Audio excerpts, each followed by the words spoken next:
Terima kasih Anda masih bersama kami di Berita Padang. Berikut kami sampaikan 3 berita utama hari ini.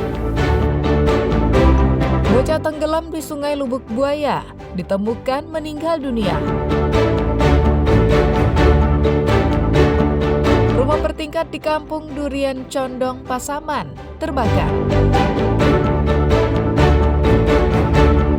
Retribusi sampah di Padang meningkat lebih dari 100%. Hingga pasien ditandu warga dengan berjalan kaki sejauh 18 km, kami sampaikan dalam Padang Sepekan.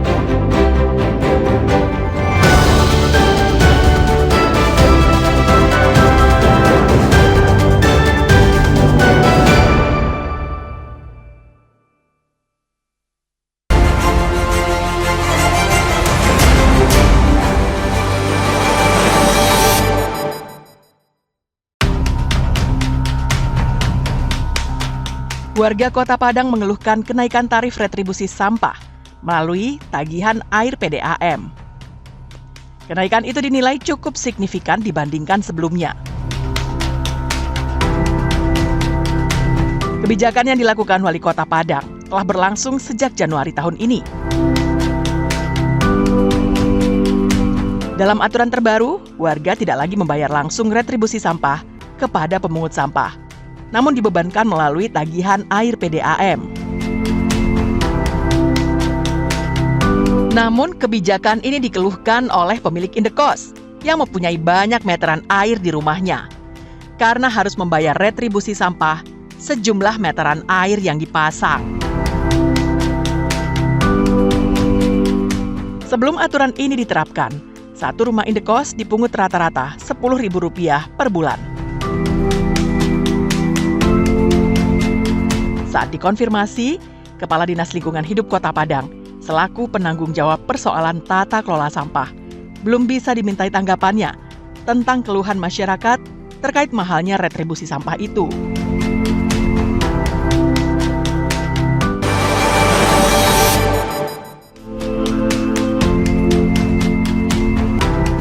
Bencana banjir dan tanah longsor melanda Kabupaten Solo. Peristiwa ini terjadi di daerah Sungai Jambur, Kecamatan 9 Koto, Sungai Lasi. Bencana yang dipicu oleh intensitas curah hujan yang cukup tinggi itu menyebabkan 5 rumah terdampak. Sebagian material lumpur masuk ke rumah-rumah warga hingga merusakkan dinding rumah. Sejumlah pohon ikut tumbang akibat bencana tanah longsor itu. Material longsor juga menutupi badan jalan, sehingga akses jalan tidak bisa dilewati sama sekali.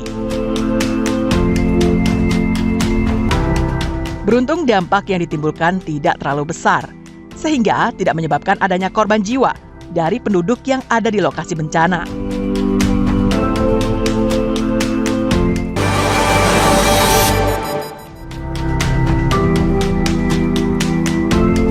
Kantor Dinas Sosial Bukit Tinggi diserbu masyarakat yang akan mengurus surat keterangan terdaftar Data Terpadu Kesejahteraan Sosial DTKS, Kementerian Sosial Republik Indonesia. Usaha itu dilakukan agar mereka bebas dari kewajiban membayar uang iuran komite sekolah. Adanya kebijakan itu membuat masyarakat berupaya untuk terdata di DTKS agar mendapatkan bantuan dari pemerintah, khususnya bantuan biaya pendidikan. Iuran komite sekolah sebesar Rp500.000 per bulan yang harus dibayarkan untuk sang anak yang masih duduk di bangku kelas 1 SMK dinilai berat. Pemerintah Kota Bukit Tinggi menyampaikan kebijakan ini hanya diberikan kepada siswa dari keluarga kurang mampu yang terdata pada DTKS.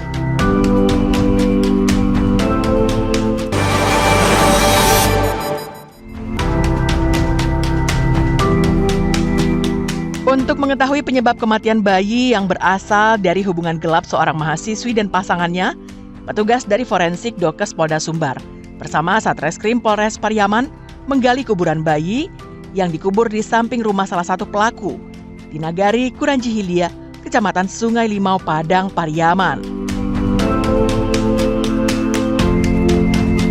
Karena malu melihat kandungannya semakin besar, pada usia kehamilan 7 bulan, keduanya sepakat untuk menggugurkan kandungannya. Janin tersebut akhirnya meninggal dunia dalam kandungan dan kemudian keluar secara alamiah.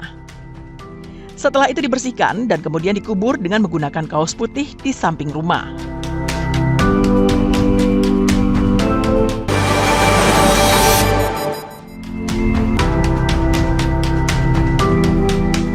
Seorang warga Jorong Sungai Baremas, Nagari Cubadak Barat, Kecamatan Duo, Koto Pasaman, yang menderita sakit harus dibawa dengan tandu oleh warga untuk mencapai puskesmas terdekat.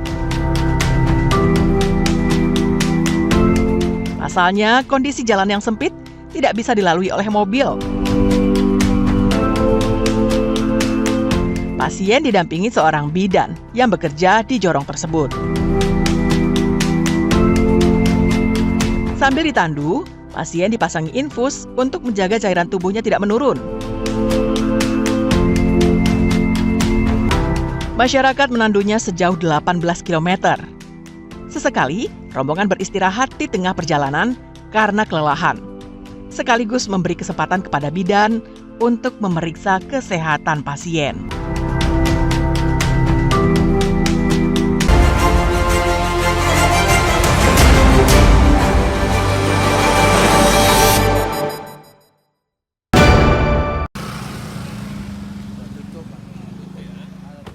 Tim gabungan yang terdiri dari polisi, tentara, Satpol PP, dan Kejaksaan yang dipimpin langsung Wali Kota Payakumbuh, Zulmaeta, menyegel sebuah kafe yang berada di Kelurahan Pakan Sinayan, Kecamatan Payakumbuh Barat, Payakumbuh, pada Kamis dini hari. Kafe ini disegel karena meresahkan warga sekitar dan beraktivitas atau beroperasi hingga dini hari, serta tidak mengantongi izin operasional.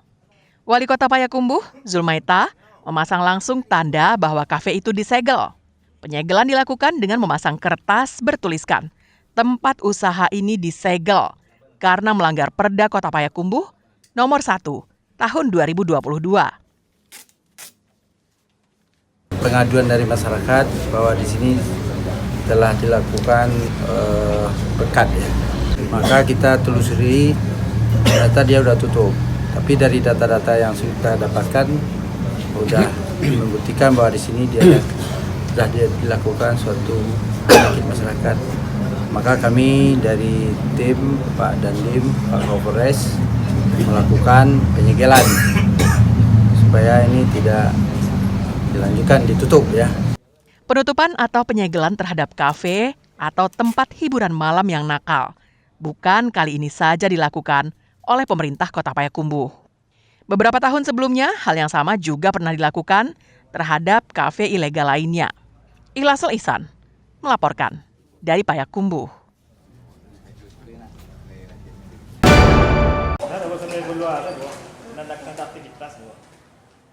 Tim penyidik Kejari Padang menahan seorang pegawai bank milik pemerintah karena terlibat dalam pencairan kredit usaha rakyat fiktif pada Kamis pagi. Kurnia, sang tersangka, ditahan setelah menjalani pemeriksaan di ruang tindak pidana khusus Kejari Padang. Penahanan Kurnia dilakukan setelah sebelumnya jaksa menahan Cici Arifani, seorang calokur yang berperan untuk mencari nasabah pemohon kur. Kasus kur bodong yang ditangani Kejari Padang berawal pada tahun 2022 hingga tahun 2023 lalu. Kurnia yang menjabat sebagai mantri di bank milik pemerintah itu diduga menjadi pihak yang berperan penting dalam praktik pencairan kredit usaha rakyat yang tidak sesuai prosedur.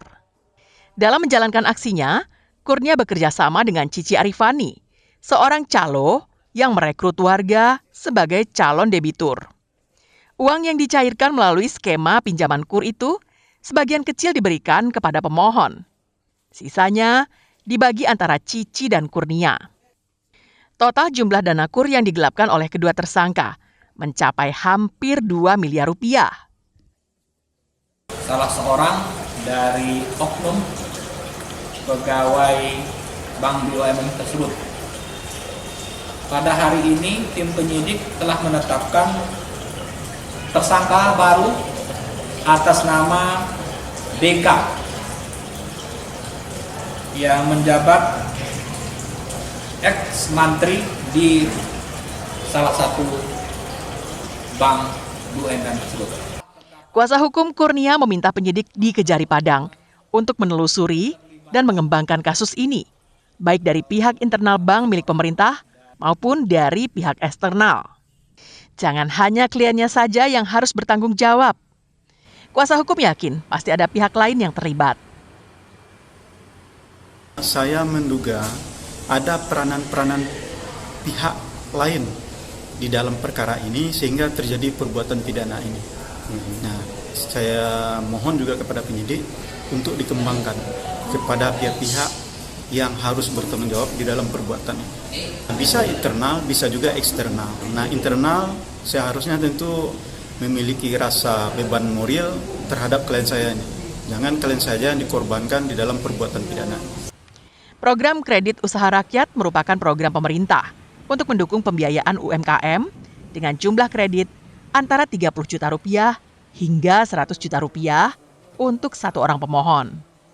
Program ini digagas pemerintah agar UMKM menjadi besar. Robiham melaporkan dari Padang.